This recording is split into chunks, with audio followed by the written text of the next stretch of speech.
அண்ணா சொன்ன வழி கண்டு நன்மை தேடுங்கள். அண்ணா சொன்ன வழி கண்டு நன்மை தேடுங்கள்.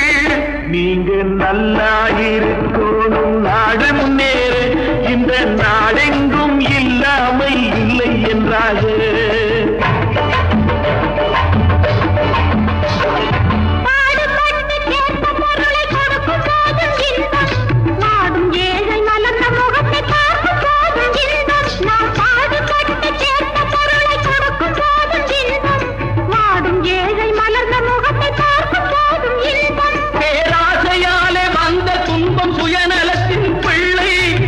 நலமே இருக்கும் நெஞ்சில் அமைதி என்றும் இல்லை. பேராசையாலே வந்த துன்பம் சுயநலத்தின் பிள்ளை. சுயநலமே இருக்கும் நெஞ்சில் அமைதி என்றும் இல்லை, அமைதி என்றும் இல்லை. நீங்க நல்லா இருக்கணும், நாடு முன்னேற.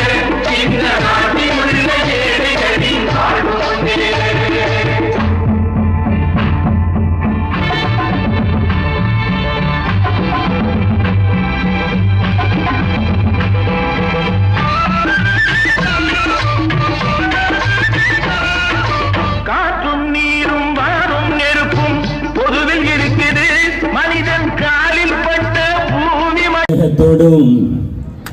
விவேகத்தோடும் அதே நேரத்தில் நகைச்சுவையோடும் பேசுகிற அருமையண்ணன் கழகத்தினுடைய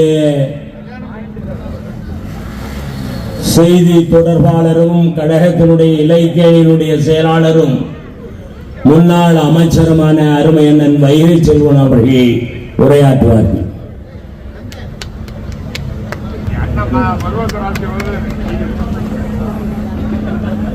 இந்திய அரசியல் வரலாற்றிலேயே ஒரு வாரிசு அரசியல் இல்லாமல் ஒரு சாதாரண தொண்டன் ஒரு கட்சியினுடைய பொதுச் செயலாளராக வர முடியும்.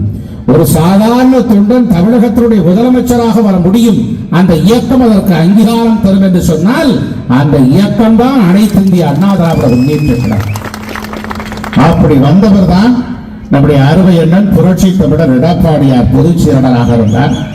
நேற்று அவர் முதலமைச்சராக திகழ்ந்தார். இன்று எதிர்க்கட்சி தலைவராக திகழ்கிறார். இன்னும் 10 மாதத்தில் மீண்டும் தமிழகத்தின் முதலமைச்சராக வர இருக்கிறார். ஆக இப்படி வரலாற்றை படைத்திருக்கிற அண்ணா திராவிட முன்னேற்ற கழகத்தினுடைய 3வது தலைமுறை தலைவராக இருக்கிற அருமையண்ணன் எடப்பாடியார் அவருடைய உத்தரவுகளை எல்லாம் ஏற்று செம்மாந்து செழுமையோடு செயல்பட்டு வருகிற மாவட்டம் தான் உங்களுடைய கடலூர் தெற்கு மாவட்ட கழகம். எவ்வளவு சிறப்பு இருக்கிறது இந்த மாவட்ட கழகத்தில். அப்படி சிறப்புக்குரிய இந்த மாவட்ட கழகத்தில் நம்முடைய ஈடுகிடையற்ற தலைவர் புரட்சி தலைவர் எம்ஜிஆருடைய 108வது பிறந்தநாள் விழாவுடைய பொதுக்கூட்டத்தினுடைய தலைவர் யார் தெரியுமா?